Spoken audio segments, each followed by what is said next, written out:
पहुँचे और वाइट ने वहाँ एक कर्मचारी से पूछा कि ये कौन सी जगह है, ये हम कहाँ आ गए। तब उसने उनको उत्तर दिया कि ये पुराना गलगत्ता पहाड़ की साइट है।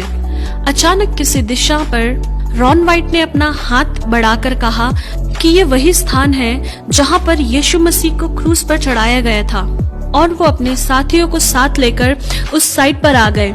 वहाँ के अधिकारियों के परमिशन के साथ उन्होंने उस साइट पर खोदने का काम स्टार्ट किया और अपने रडार में उन्हें ये पाया कि वहाँ पर लगभग 18 फुट का एक बड़ी चट्टान जमीन के नीचे पाया।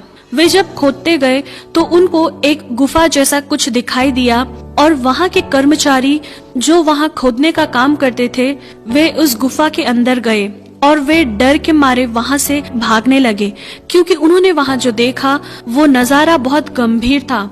रॉन वाइट ने उन लोगों को अपने पास बुलाकर पूछा कि तुम लोग क्यों भाग रहे हो बिना पैसे लिए। तब वो इब्री कर्मचारियों ने कहा कि हमने वहाँ वाचा का संदूक को देखा है। तब रॉन वाइट उस गुफा के अंदर प्रवेश किया और जब उन्होंने आंख उठाकर देखा तब उन्हें एक अद्भुत दृश्य दिखाई दिया और उस दृश्य को देखने के बाद वे तुरंत नीचे गिर गए। रॉन वाइट के बेटे ने बड़ी ही मुश्किल से उन्हें बाहर निकाला। अगली बार रॉन वाइट बड़ी तैयारी के साथ उस गुफा में प्रवेश किया तो उन्होंने उस गुफा के अंदर वाचा का संदूक देखा, जिसके द्वारा मूसा के समय परमेश्वर इजरायलियों के बीच में अपनी उपस्थिति को प्रकट करते थे। फिर रॉन वाइट ने अपनी अनुभव शेयर करते समय बताया कि उन्होंने जब वो संदूक करीब जाकर देखा तो 4 स्वर्गदूत उस संदूक के चारों ओर खड़े देखा और उसमें से एक स्वर्गदूत रॉन वाइट से बातें करने लगे। हम 4 मूसा के समय से लेकर अब तक वाचा के संदूक की रखवाली कर रहे हैं। फिर रॉन वाइट ने ये देखा कि उस वाचा के संदूक के ऊपर डामर जैसा कुछ दिखाई दिया और रॉन वाइट ने उस डामर जैसी चीज को वहाँ से निकालकर रिसर्च सेंटर में ले गए। तो रिसर्च के द्वारा ये पता चला कि वो इंसान का खून है जो कई अरसा पुराना होने के कारण सूख चुका है। इस वजह से रिसर्च सेंटर वालों ने कहा हम इसके बारे में ज्यादा जानकारी नहीं दे पाएंगे क्योंकि उस खून का सारा सेल डेड हो गया होगा।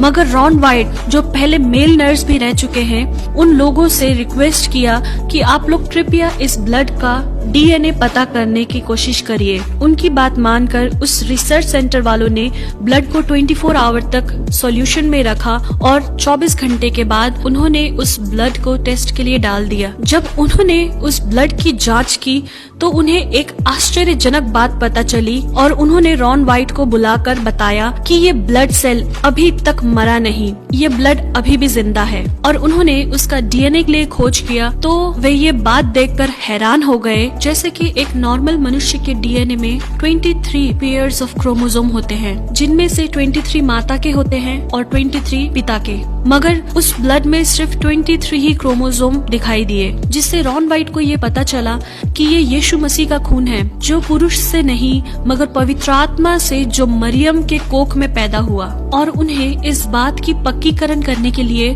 उस वाचा के संदूक के पास फिर से गए और वो जांचने लगे कि वो खून कैसे उस वाचा के संदूक के ऊपर आया। उसी खोजबीन के दौरान उन्हें ये देखने को मिला कि जहाँ वाचा का संदूक रखा गया था उसी स्थान के ऊपर गुफा में एक दरार दिखाई दिया। उस दरार में भी वैसा ही सूखा ब्लड उन्हें देखने को मिला और मालूम हुआ कि वो ब्लड ऊपर से ही बहता आया है। इसके द्वारा उन्हें ये पता चला कि इसके ऊपर वो स्थान है जहाँ पर यीशु मसीह को क्रूस पर चढ़ाया था और यीशु मसीह की मृत्यु के समय बाइबल में लिखी हुई उन बातों को रॉन वाइट ने याद किया कि धरती डोल गई और चट्टानें तड़क गई। ऐसा वचन मत्ती 27 के 41 में लिखा है। ये वो दरार था जो यीशु के समय में हुआ था, जिसके द्वारा यीशु का लहू बहते हुए उस वाचा के संदूक के ऊपर गिर गया। और उनके हिस्टोरिकल स्टडीज के दौरान उन्हें मकाबिस के किताब से ये लिखा मिला कि यिर्मयाह नबी ने परमेश्वर का संदूक एक गुफा के अंदर छुपाया था। इस किताब को पढ़ने के बाद